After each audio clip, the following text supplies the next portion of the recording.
If you've done your research, you'll know that here in Milan, rice and polenta are king. And the dish they're most known for is risotto. Oh boy. Yay! Not risotto. I thought that I could manifest it out of this competition and completely avoid it.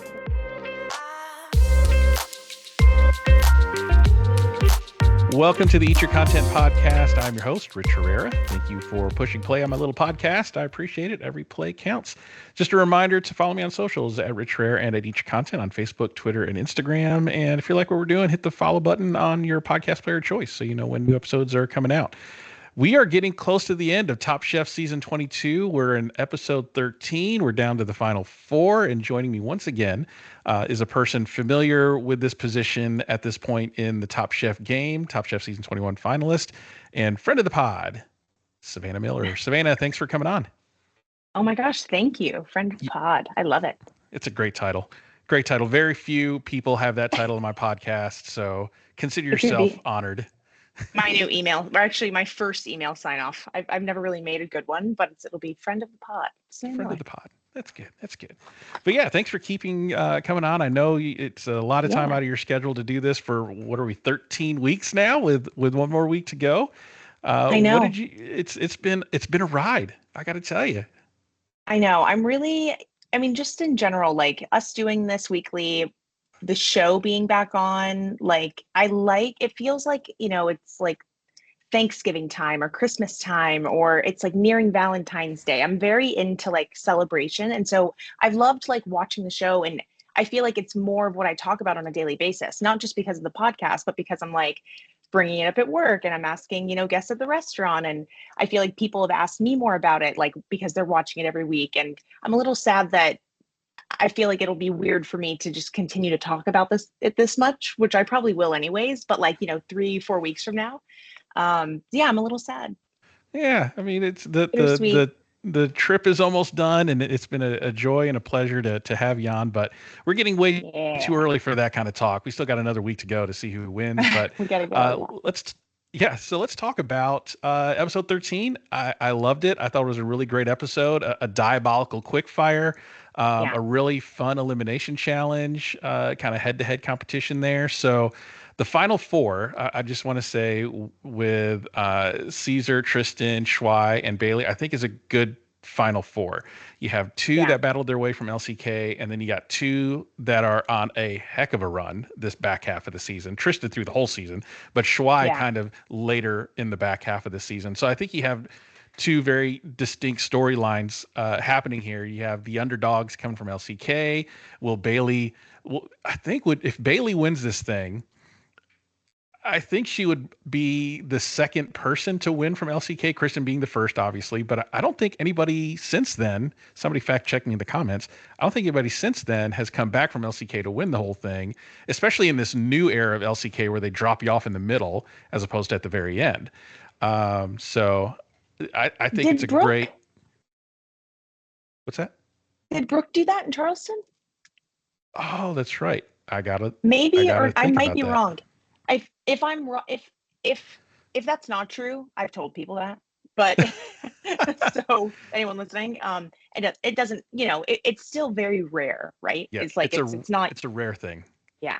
You can count on one hand of this happening, whether it's 1, 2, or 3. But yeah, it's a rare thing, and it's a great storyline to see play out. I think you have the 2 favorites in Schwei and Tristan, and then you have the 2 underdogs with Caesar and Bailey coming back from LCK. But we're in Milan. So we have made the trip across the ocean. We're in Milan, and the opening scene, that Delta One lounge is legit. I was like, ain't no way that, that's crazy. That's a full 5-star restaurant in an airport. The entire episode, sorry, my dog just snuck by in the back, little Halo. She sounds like little Tic Tac. This entire episode, I felt extremely jealous and a lot of FOMO, the first class flight, everything. I mean, we'll get into it, but yeah, starting with the lounge. Yeah, I'm thinking back to your season. I was like, Man, Savannah's got to be hating watching this episode right now. The first class flight, They're like, the first class oh, food. Like, what was going through your head? You're like, what the hell, man? we're like we're like sitting in a, a tiny little, I'm, leaning in, of course, but we're like, sitting in a tiny little cabin waiting to like go through like the customs to get on the boat to do the thing, and like I guess in Florida, right? We're Yeah. close to you. And it's like getting on a cruise boat or getting off a cruise boat is something I would put in line with like TSA or like going to the DMV. And so imagine like you have us and there's like wranglers and there's like all this stuff happening. So it was like a little wild, and we didn't have like anything like the lounge. It wasn't like that. And we're sitting there, they're passing out like the patches for behind your ears. And they're like, all right, everyone get ready. It's going to be a wild week, So different, I would say. Yeah. Different. That's a diplomatic way to put it, but like we said last week, ain't no Milan, right? Ain't no Milan. Milan. No Milan, man. So contrary to editing, because it looked like, oh, we just got done with Calgary, we're on a plane heading to Milan. There was a little bit of a break. They had a 2-week break. Bailey during the risotto challenge. Mm-hmm. Oh, my cat. Hold on. I'm so sorry. There's my cat. Oh, geez. Jumped on my desk. I apologize. Wait, I love this. Yeah. Right. We got dogs. We got cats. They'll meet at the end. She just like jumped on my desk. Like, come on, man.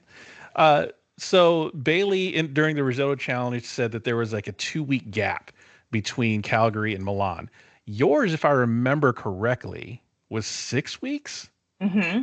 That's correct. Crazy. That's crazy. 6 weeks, yeah. I think, is entirely way too long, because you and your season, you were on a run too in the back half. Yeah. And I felt like that 6 weeks just iced it.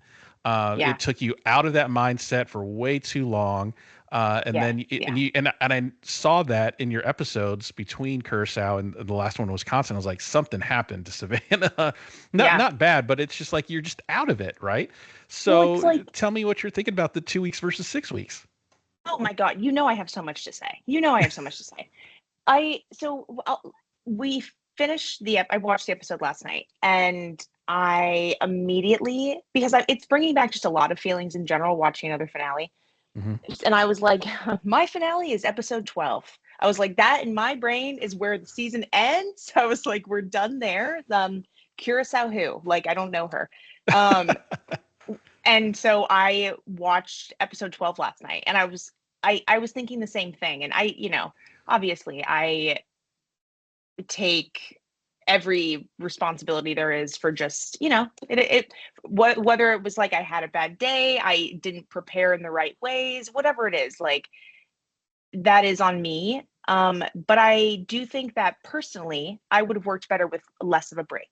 And maybe people are different. Maybe there's some people who would say, you're going to complain like 6 weeks is like, you have longer, it's happening.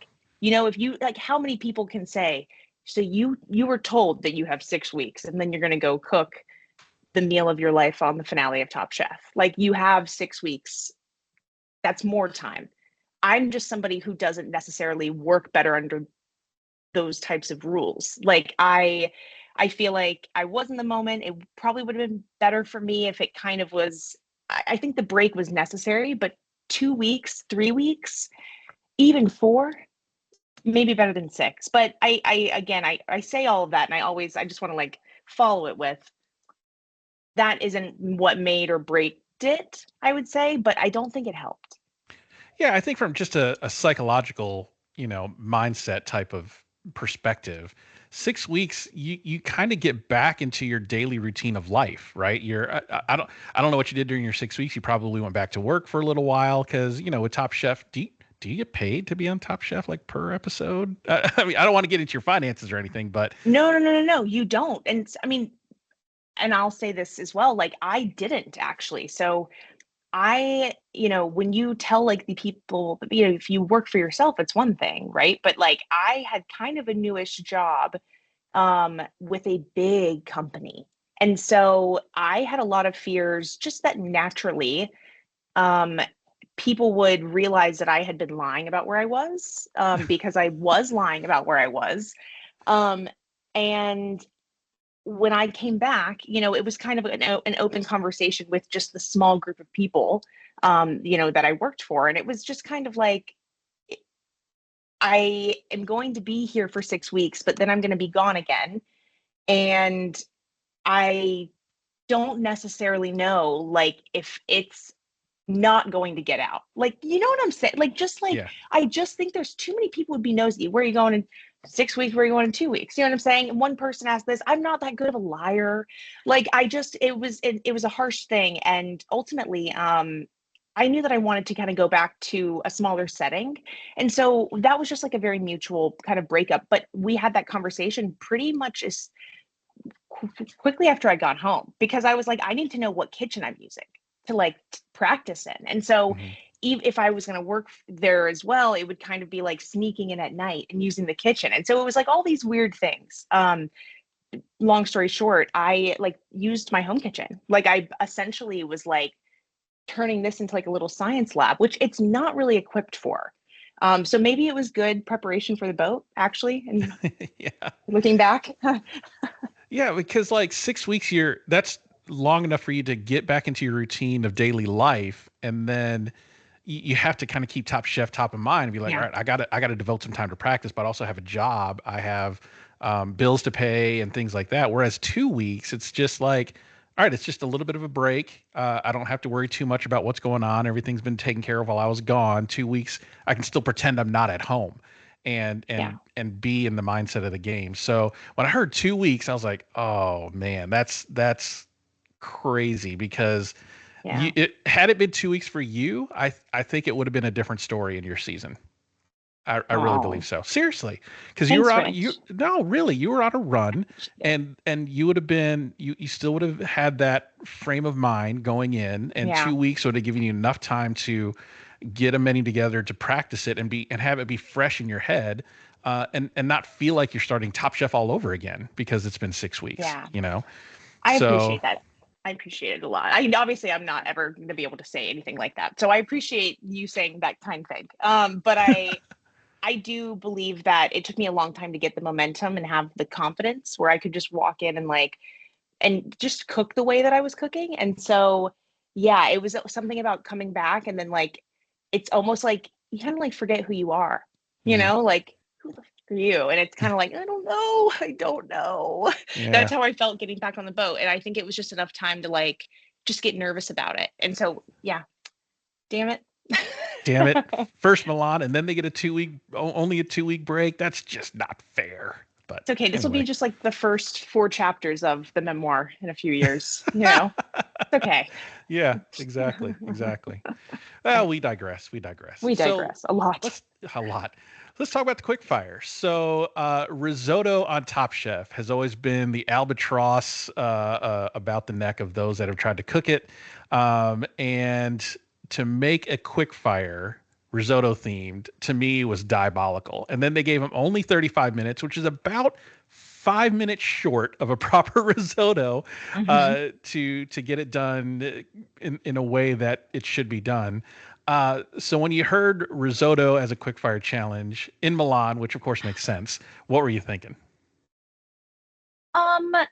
I believe that it's one of those things that's kind of like it's written on the wall, right? Like if you use that 2 weeks and you were like studying like what might pop up, I think it's obviously that like you want to focus on your final meal, but there is that one last cook. So there's like so many things that it could be. You don't want to like go too hard on anything, but like risotto, I think it's a little like on the nose and like silly. And I just think that to be presented with a risotto challenge in Milan, my overarching feeling of the entire quickfire is just that like I really am surprised that 2 people didn't really make risotto.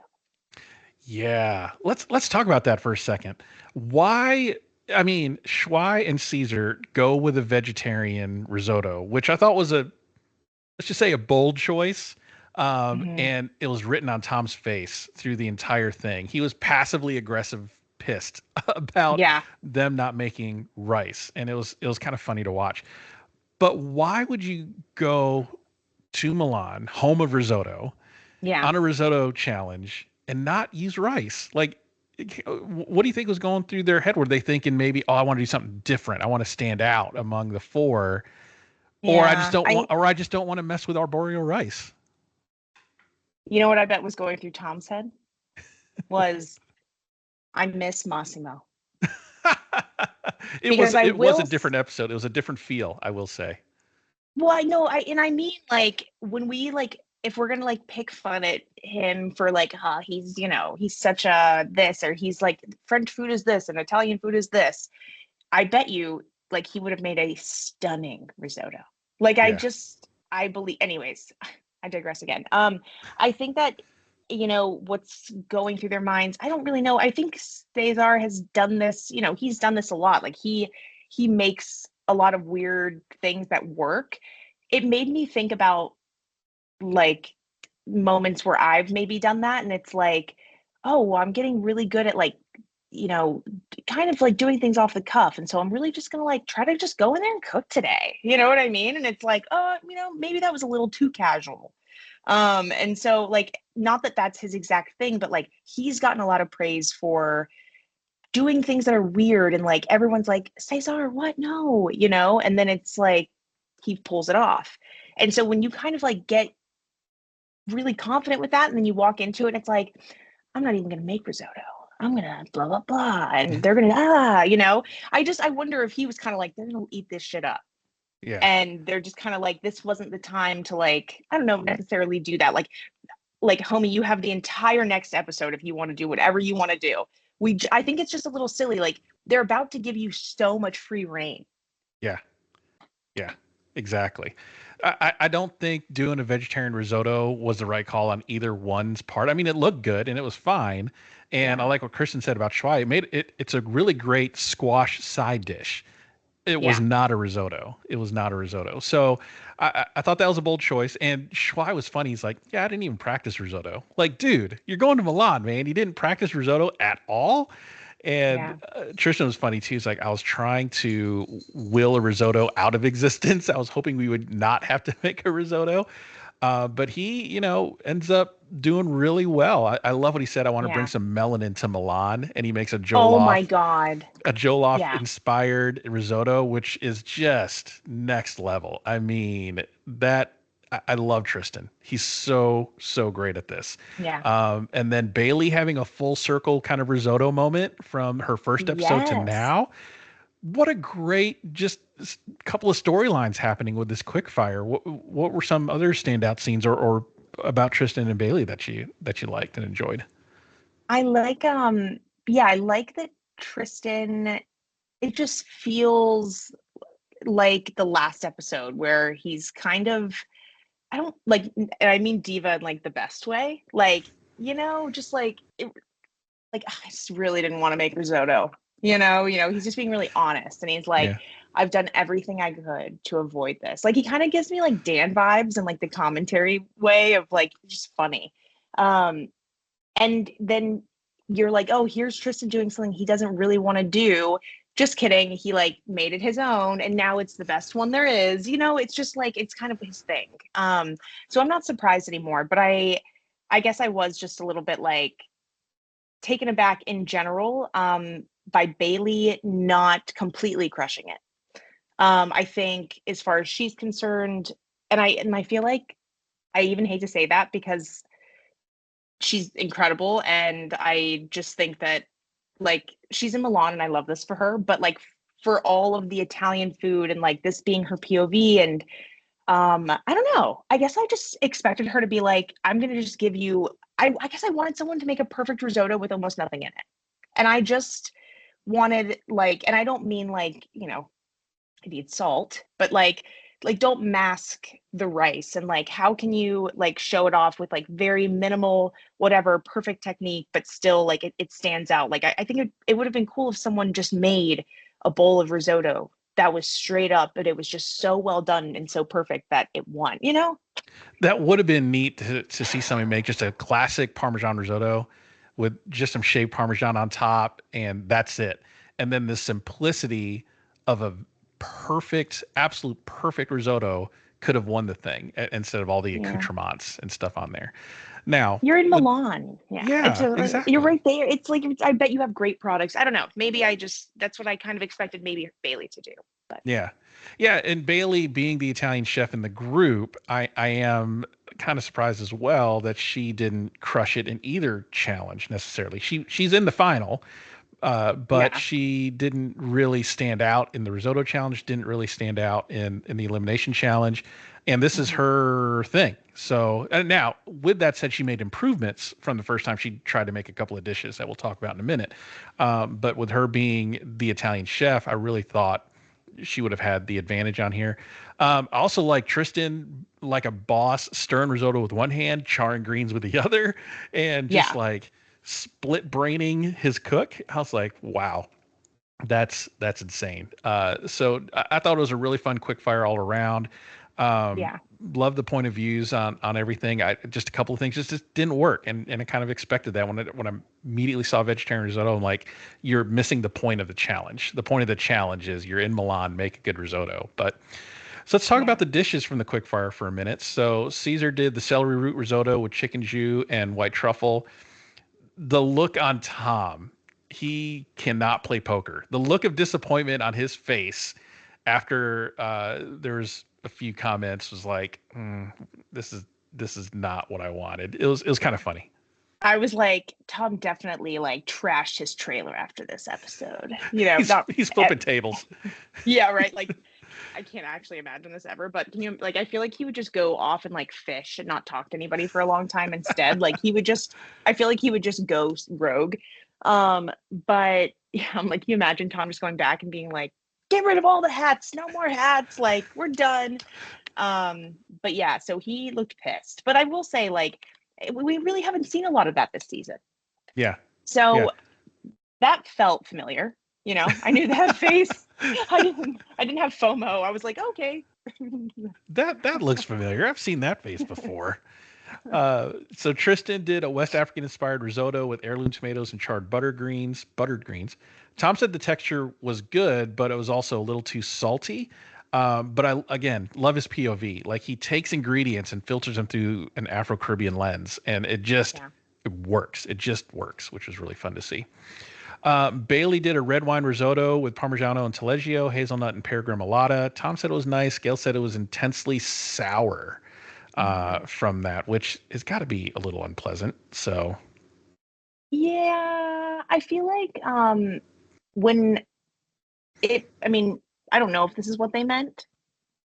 I find that sometimes I would be making something and I feel like it always happens when I'm making like a cream flavored like vegetable soup almost, because you're adding a lot of fat to something that I have like vinegar and all this other stuff in, and you just really do have to like cook things down and marry flavors, and it takes time. And sometimes when I've rushed it, I've gotten that sour note, and for me it's very like bile-esque. And Ooh. like, and I don't clip this part. Okay. Like, I'm serious. Like, please.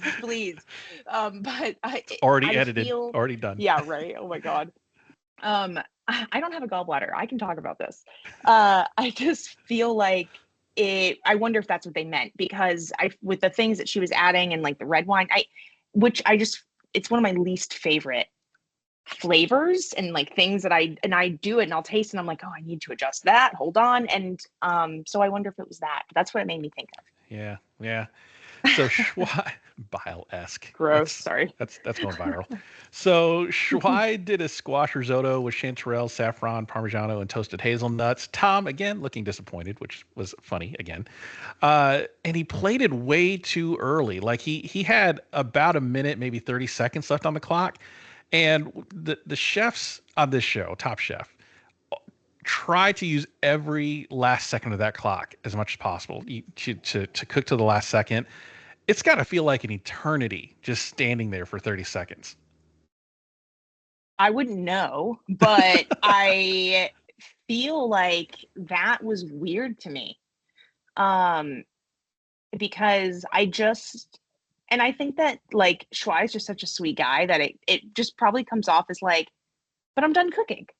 You know what I mean? Like, I'm done cooking. Why would, and like, I think that he's like, it's done. And it's almost like a confidence of like, no, the dish is done.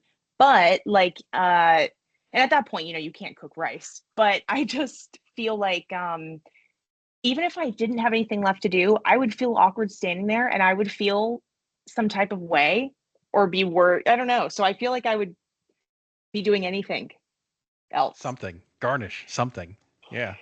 Yeah. But it's funny because that was one of the comments on his dish is that he plated it too early and started seizing up. And that's the thing with risotto. It's such a time sensitive dish. If you don't eat it right then, in 5 minutes, it's going to look like spackle. You can hang drywall with it. And so that's what ended up, kind of costing Schwa at the end. But during the judging of when they brought everybody back together, Tom was like, he was funny. He basically gave him an entomology lesson of this is what risotto means. It means rice, and you didn't cook rice. He was like the most passive aggressive tirade I think I've seen this season. We haven't seen, like you were saying, we haven't seen Tom really like upset this season. But to see him like get mad about risotto was really, really funny, and rightfully so. I mean, they should have just done risotto. Tom's like, we flew you first class to Milan. And you're giving me squash. But I will say, and maybe I'm just not paying attention enough, because I know they're like, there's no rice, and he's like, there's rice water or something, right? Like, so is that what he used to thicken it? Yeah, rice stock. Okay, that makes sense. Okay, sorry. I was trying to think, because I was like, one of them was like, well, there's rice water. Okay, that makes sense. Because in my mind, I was like, what are they worried about, like congealing? And what are they worried about, like firming up because there's no rice? Yeah. That makes sense. Yeah. Rice water. Too much rice water, just not enough rice. Crazy. So the winner was Tristan. So Tristan, with his jollof inspired rice, wins $15K in quickfire cash for this one. So good job, Tristan, and getting some momentum going into the elimination challenge. So let's talk about the elimination challenge for a minute. So in the spirit of the upcoming Winter Games heading to Milan and Cortina in 2026, the chefs are to cook a 3-part head-to-head tournament featuring Milan and Cortina ingredients. One thing I thought was funny, Kristen turns and asks Bailey, hey, are you a big fan of the Winter Olympics? And I know everybody's supposed to say, oh yeah, I love the Winter Olympics, but just once in one of these shows, I want somebody to go, nah, not a real big fan. I don't watch sports a whole lot. They're supposed to say yes, but I would just love it if somebody said no, and then just kind of have that awkward silence hanging in the air. Well, it's like they do it when it's like, I've never cooked pigeon before. I've never even like gone hunting, right? But it's never when it's like for the advertisement. You know what I mean? Like it's like if they got in the car and they were like, this BMW sucks ass. And it's like they wouldn't put that in. Yeah. So I would never be caught dead in a BMW. Jeez, the maintenance costs on this car. Are you kidding me? Give me a Honda Civic. That's the secret though. If you're ever like, gossiping and you just don't want because if you like put your thing on your mic, it's really obvious. People know like what you're doing.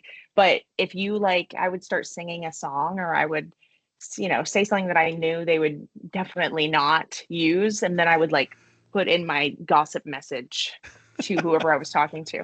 So listening. So backstage hacks, if you're ever on Top Chef, sing a current song and then do something like right after that. So they have to edit that out. Right. There you go. Funny. It's funny. So the 3 rounds in the head-to-head competition, it's kind of a unique setup. Round 1 is polenta, or as my wife calls it, fancy grits.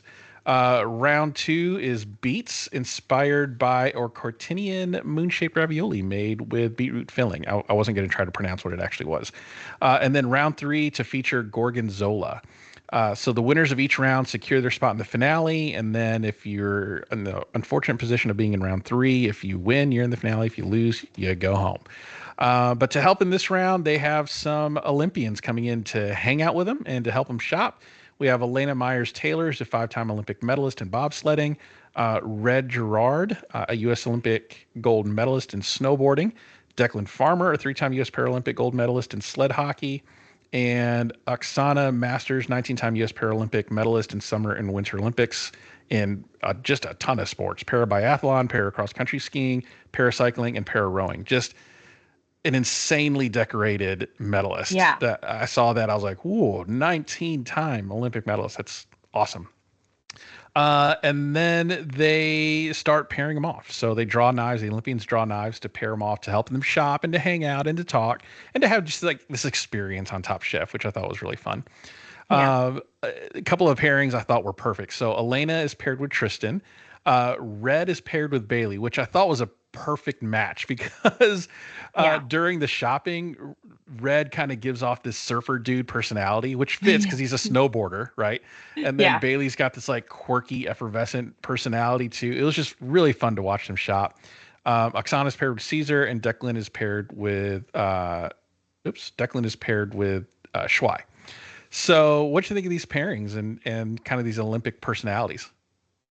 I thought it was sweet, and like, I mean sweet, like it was heartfelt. It was very like, I like the moments towards the end where I would love to like see people's family.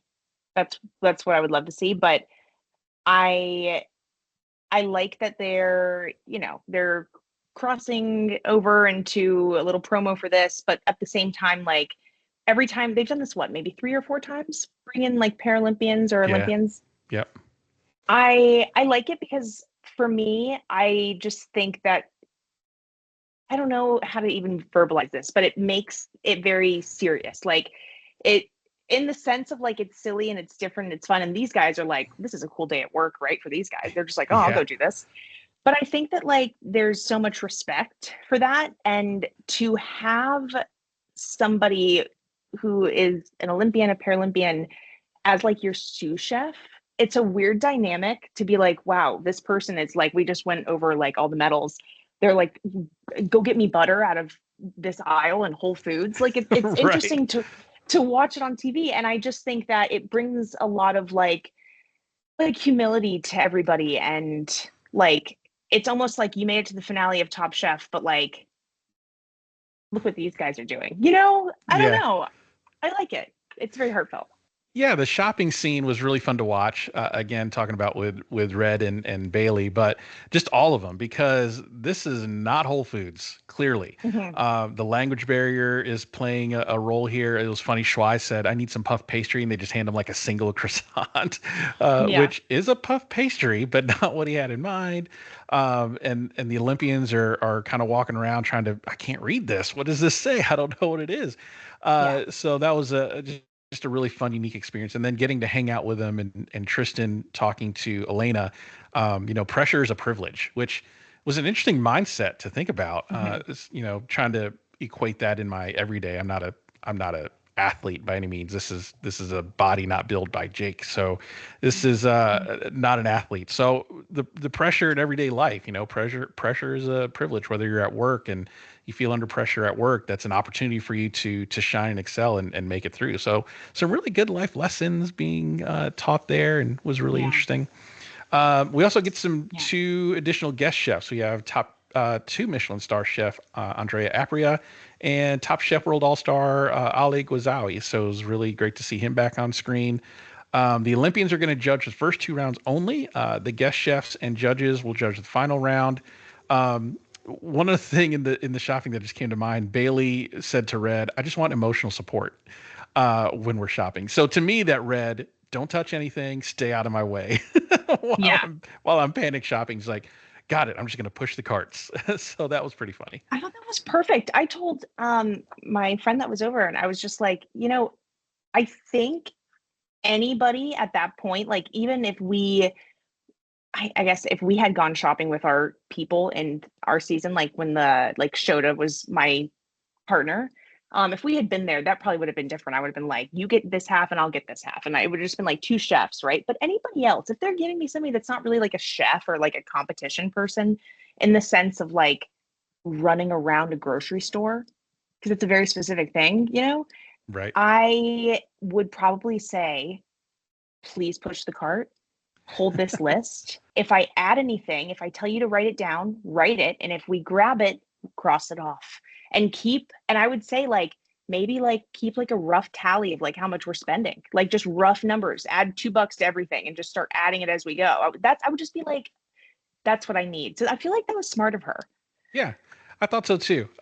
Really interesting strategy and carrying that kind of thinking process into the cook. her strategy kind of to me made a lot of sense. She's putting all of her effort into the first and last dish, because if you put all your effort in the first dish, you're in. If you put all your effort in the last dish and win, you're in. That second dish kind of is non-consequential in a sense. So what did you think of her kind of verbal, and I'm sure all of them probably thought that way, but her verbalizing it and kind of bringing that to front, what was your thought process? Would you have done the same thing? I think it's really smart. I think this is like, I mean, I hope I would have done that, right? I mean, it's if I'm like, that's what I would have done. I think so. I think it's smart to realize that in the moment. And I hope everyone realizes that. But I think that to compliment her, like this is her last like chance kitchen brain. Because like how many times are you asked in Last Chance Kitchen, like, and then it'll be around and this and that. And you do have to think in such a short span of time, how can I like make every move matter and like really benefit and be efficient? And I think you can tell that she's had repetitions in that kitchen, because maybe everyone else thought it, but like it wouldn't surprise me if it kind of came to her first, because I don't know. Yeah. Or Cesar. Yeah. So they get out to the cooking area. So they do all their cook the night before. They're coming out to do the 30 minutes to finish up. And they're basically cooking in front of a live studio audience. You have these platforms, podium things that look really cool. And Oksana, the way she kind of reacted to everything, I felt like is me. If I ever were to guest judge on Top Chef, she's like, "Oh, that's so cool. Look at that." And just kind of pointing and just happy to be there. Just happy to be there. Right. Yeah. And I feel like she's all of us as Top Chef fans, kind of being in the stands and watching. It's like the highest end chef's table in existence, right? That would just be so fun to watch. So fun to watch. What'd you Right think there. of that setup? As a chef, what would you think of that setup? I mean, I think as a chef, I think it would just kind of be like, I mean, specifically to me, the chef's table experience is nice because it's like I'm clocked out mentally, literally, like I'm sitting there with a glass of wine in my hand and someone's just going to keep putting food in front of me and I'm not even like ordering the next dish. Watching anybody cook sometimes, especially obviously this cook, but like I think it would feel like anxiety, as a chef. But as far as like if I could take myself out of that, yeah, you're like it's like, box seats at a game. Yeah. Just watching it's kind of that sports metaphor. You're watching the people at the top of their game do their thing, and it's just fun to watch. So let's talk about dinner service. So round one was polenta, fancy grits. So Tristan did cuckoo with, and I knew like 3 words in his entire dish. Yeah. Cuckoo with poisson non sauce and Epi's marinated mackerel. So I know what mackerel is. The rest of that, I don't know what that was.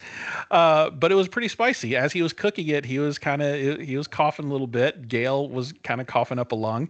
And they said it was a little too salty. Cesar did a polenta cake with black walnut ice cream and candied prosciutto. I got to ask you about this. It's bold going with like a dessert first. I don't quite understand what he was thinking. Yeah. Why? Why would you do that? I mean, like maybe, and I don't mean that I think that he's cocky or anything, but like if you might think that this is going to blow them away, and you might think this is me putting everything into this first dish. Like I'm going to really throw it on its head and surprise them. I just think that after getting like screamed at for risotto, not being risotto, I would have just made polenta. Like I wouldn't have made, I don't care about the ice cream as much as like I obviously wouldn't put a quenelle of ice cream on a bowl of polenta, but I think that it's the cake itself that kind of annoys me. If polenta was the last course and you were still even like holding on by your bootstraps, hoping to get in, then I was about to say maybe it would be better, but then I'd be extra nervous. Like, because you're not really making polenta. I just think that like, I don't understand. Learn your lesson. Yeah, I'm not for sure what he was thinking here. It's a polenta cake. It's not a polenta dish. And you're right. Had he made this the last course and did a Gorgonzola ice cream with a polenta cake, that probably could have been a showstopper, right? But maybe. maybe. I think I still would have been mad. That's what I was. Well, I guess that was my thought was, he should have, if he did it last, it would have been fine. And then as I'm thinking that, I'm thinking, well, if he was doing it last, that means that he knows that this is like for everything. Mm-hmm. And going into that last cook, if it was a polenta challenge, and it's the last thing between me getting into the finale and I'm putting up a polenta cake, I would be worried. I'd be super worried. Yeah. So if you're going to do it, maybe you have to do it first. I mean, Cesar likes to do things out of the box, but sometimes he gets so far out of the box, you don't even see the box anymore. And I think that's kind of where he has faltered in his challenges, where he ended up on the bottom, is that he was trying to go take things just a little too far and push the envelope a little too much. And when you had, 10, 8 people, you could get away with that, but with 4, you can't now. And this is where it kind of bit him.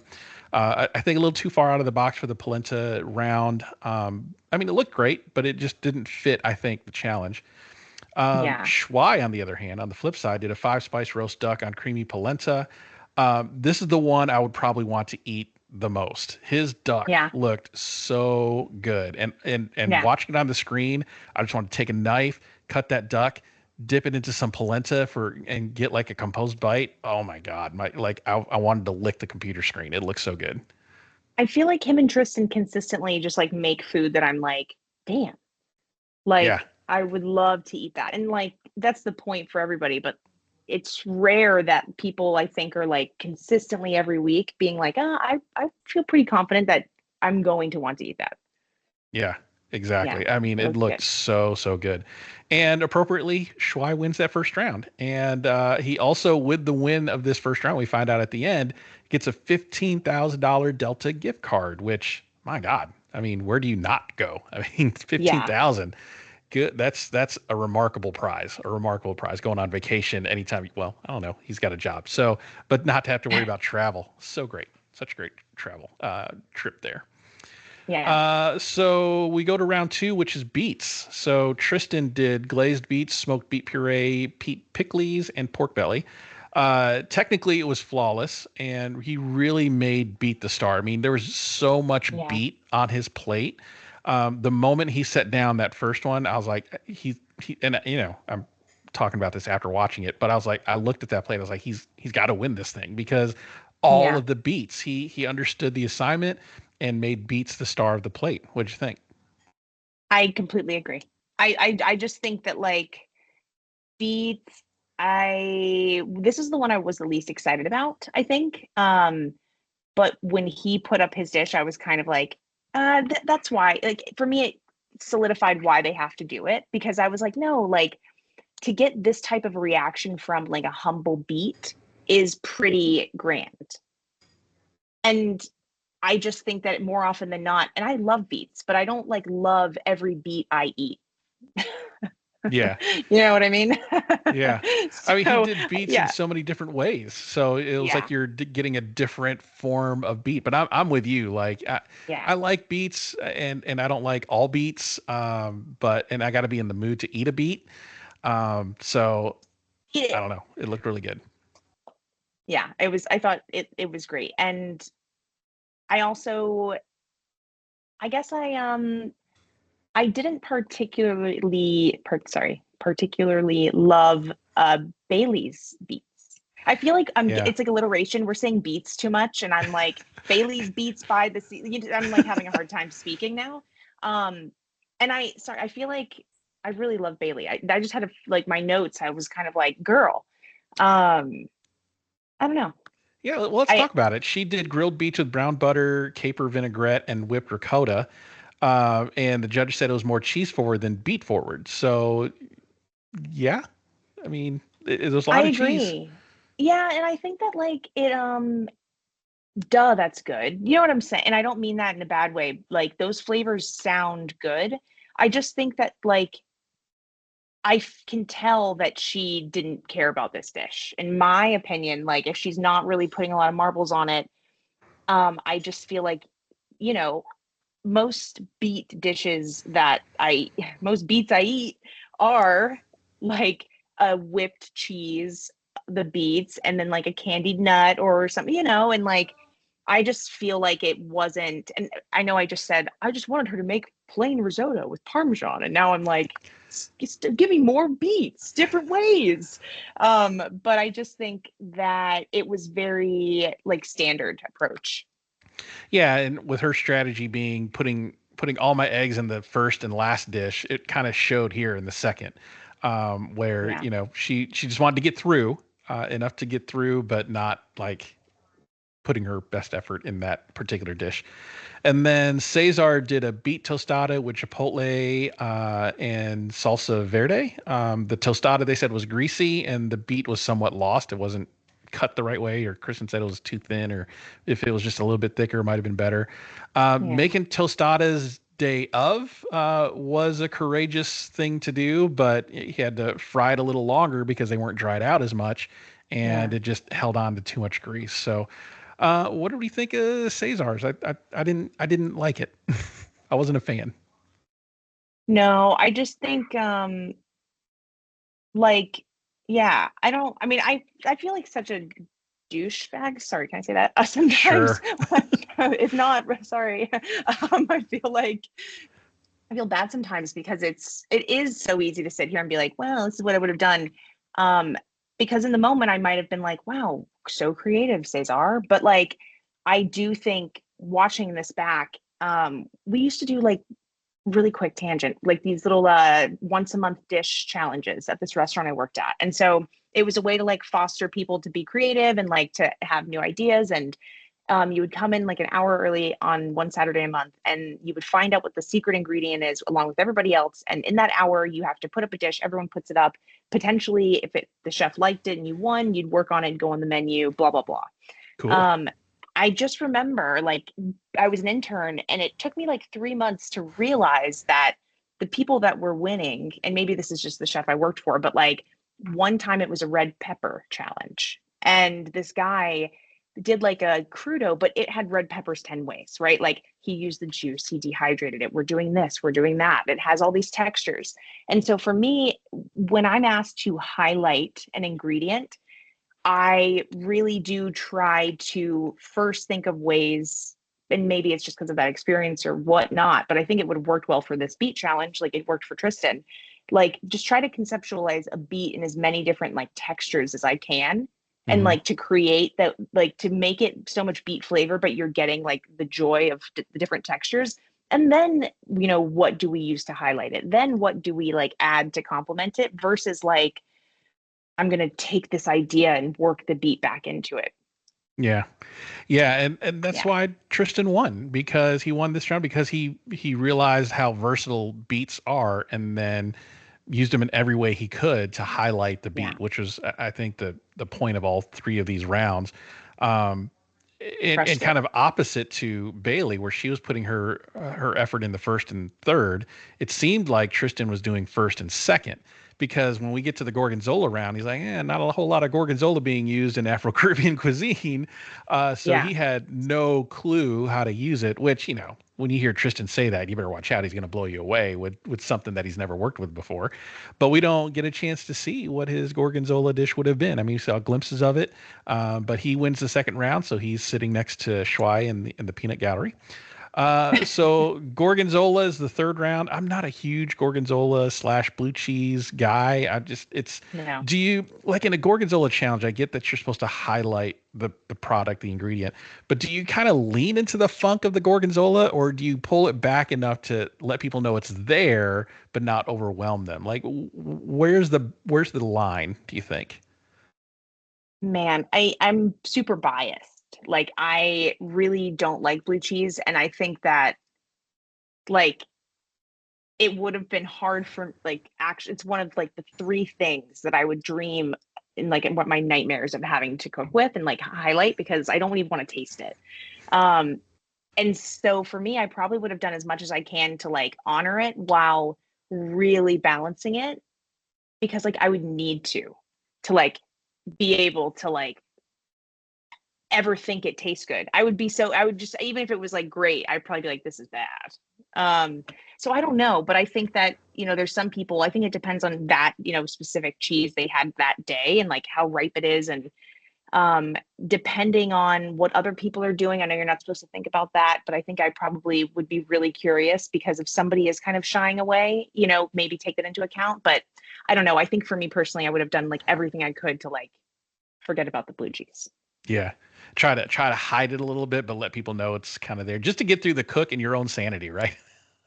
Yeah, no, yeah. I'm always like checking the cups when we get wings. I'm like, I need to make sure this is ranch. That's right. So let's talk about the Gorgonzola dishes. So Caesar had a butternut squash casserole with Gorgonzola sauce and sage pesto. The judge said the squash was cooked perfectly, but Tom thought it was out of balance and too salty. They said the Gorgonzola with the bechamel was just too much salt. So it was way out of balance. Bailey did a polenta granitate with bruleed Gorgonzola.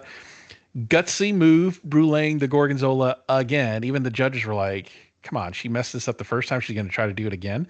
But it worked this time. And what was funny is one of the Olympians, I can't remember which one off the top of my head, said he doesn't like Gorgonzola, but cleaned his plate with Bailey's. So that's a huge compliment. He's like, I guess I like Gorgonzola now.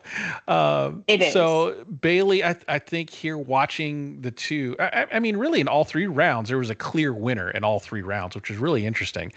And then this third one, Bailey was clearly the winner. She learned her lesson with bruleeing Gorgonzola the first time and got it right this time. It really looked good. And, I'm kind of like that Olympian. The only way I'm like that Olympian is I might like Gorgonzola now after eating that dish. So what did we think of these two dishes? And then kind of Bailey bruleeing again. At first, were you thinking, what is she doing? I would just like to say that I think you're like an Olympian in multiple ways. Okay. Like, I think you have a lot of like beautiful attributes about you. Anyways. So kind and a liar, but go on. I thought that, I just feel like they tell you, like, if don't try to redo something, like, so it's always good when it works out. But again, like, there's just a lot of moments in this episode. I'm like, what are we doing? And I feel like I'm trying to think, when we did the growth challenge, I think they specifically said, I normally would recommend you don't try to go back and redo something, or like, here's my redemption time. It usually is like, and so when they asked us to do that, they were like, this is your chance. It's like, I just think it's kind of ballsy. I'm really glad she pulled it off. Yeah, I'm glad she kind of learned her lesson in both the risotto, even though her risotto didn't come out great, but it seemed better than the first time she did it, and learned her lesson here. So that's what Top Chef is about, right? Is growing as a chef and becoming a better chef at the end of it, and showing your growth by doing something over again that you messed up way back in episode 1. Is, you're thinking that was like 2 months ago, to be able to pull that off again this time. I mean, good for her, good for Bailey. So she wins, makes it to the finale. I love all three of these in the finale, and I can't really say I'm rooting for any one particular person, but because I love all three. I think all three are very deserving. I think Bailey winning as kind of the underdog, I guess, coming back from LCK is a great storyline. I think Tristan winning the thing with his POV of, shining a light on chefs of color that don't get this type of opportunity is great. And Shuai just kind of making the run that he's made through the back half of the season, I think is a great storyline. All three are going to be great. So I couldn't have written a better one, except if Massimo was in here. Massimo, we miss you, buddy. But I thought I think it's a great final three. Looking forward to seeing what happens next week. And I mean, I think it was a great episode, couple of table flipping moments overall, but I thought it was a great episode. Any thoughts or things that you wanted to talk about with this particular episode that we missed? No, I think it gave me what I wanted from the part 1 finale.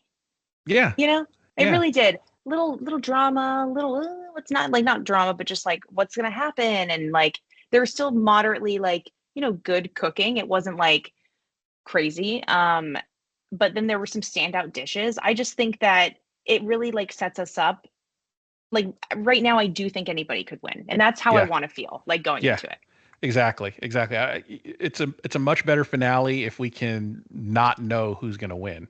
or be like, oh, it's so and so's to lose. I love Budalo, but in his 2 seasons, we knew he was going to win. Like I mean, it was his to lose.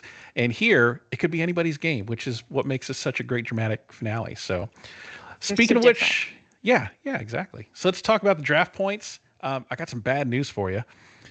With the elimination of Caesar, you are out of chefs. So by virtue of elimination, I win the thing. So dang it. Redo. Just kidding. So going through the points for this episode, though, Shuai won the elimination challenge, so he gets 7 points, and then Tristan won the quick fire. He gets 5 points, so I get 12. You get 0. Caesar wasn't really on the bottom. There was really no bottom of the judges' table, so no negative points to go around. But he is eliminated. So you are out of chefs. So I'm not going to add insult to injury by adding the finale points, which are large. You get 50, if we had equal amounts of chefs in the finale, it would have been 15 points just for being in the finale, and then 30 points if you win the thing. So I do want to know. At the end, I do want to know your final points, because I want to know what will this be like an all-time best, you think, for you? Oh, for me, I mean, I've done this 2 years. I lost last year by a wide margin. And this year would have been, this year is vindication for me. And then I learned my lesson in my draft picks from last year by picking who I picked this year. So I feel like I have also grown in the viewing of Top Chef and learning my way through. But yeah, so right now through 12 or 13 episodes, I am at 118. You're at 85. So we were tied. We were kind of tied there a little bit, a few episodes back, but I'm starting to pull away here towards the fourth quarter. Good job. I would shake your hand. Thank you. I appreciate it. But what's interesting to look at the points, I look at the individual chef's points, and Tristan, obviously, he's running away with the thing with 51 total points over 13 episodes. And then Shuai has 37 total points so far in this episode, and Bailey has 13. So clearly from a points perspective, Bailey is kind of the underdog coming in, and Shuai and Tristan are kind of the expected winners, but anything's possible, right? Like they say in football, any given Sunday, right? Any given Sunday, we'll see what happens, but that's where we're at. And so you get to watch from the sidelines as I take home the rest of the points for the finale next week. It's okay. Now I can relax. Right. You know what I mean? Now I can enjoy the show. it's less stress watching with your fantasy team being eliminated. But so we did get a little bit of a sneak peek in the finale, and as is tradition with the final cook, the chefs get some help, and we see who that is. I was kind of surprised they showed it. But it looks like Lana, Paula, and Zubair are back. You have Lana paired with Bailey, which is a perfect match, obviously. Makes sense. Zubair with Tristan and Paula with Shuai. So I think that's the pairings. That's what it looks like. But, editing, you never know. But it's good to see all three of them back in the kitchen, and looking forward to next week's finale. It's the last one. Yeah. I wish someone would have brought Massimo. I know, right? That again leads me to think, I think they were just tired of his shtick. By 2 months in, I don't think he turned it off. Like, some people play a character on TV, but I think Massimo's like that all the time. And they're like, dude, I cannot work with that. Great chef, but at the end, the personalities have to mesh, and he just comes on a little strong for people. But that's why he makes such great TV. You're right. I love him from my couch, so who knows? But I'm very excited. I'm excited to see some of these faces again, and just kind of move over, Danny. Like, who's the new top chef? Like, I want to know. Like, I feel I can't wait anymore. So I'm excited. That's right. One more week to go for the finale, and I can't wait to see it all unfold. Chef Savannah, where can people follow you online to see what's going on in your life? Instagram is basically the place to be, at SavvySav, SavvySavv. Excellent. Yes, and don't forget to follow me on socials as well, at Rich Herrera and at Eat Your Content on Facebook, Instagram, and Twitter. And also leave a review. If you like what we're doing here, if you like the personalities, if you like us covering Top Chef, leave a review on Apple or Spotify or wherever you get your podcast, and make sure to hit the like button and the bell button so you know when things are coming up. Chef Savannah, thank you so much for joining me again. We got one more week of this, and we'll see where it goes. I'm excited. I know. I'm happy for your win, and now I'm excited to see. Like, I really honestly feel like it's going to be a surprise, and for that, I'm very grateful. Yeah, it's going to be a One more great week. finale. Can't wait for it. It's going to be good. So we'll see you next week. Bye. Thank you.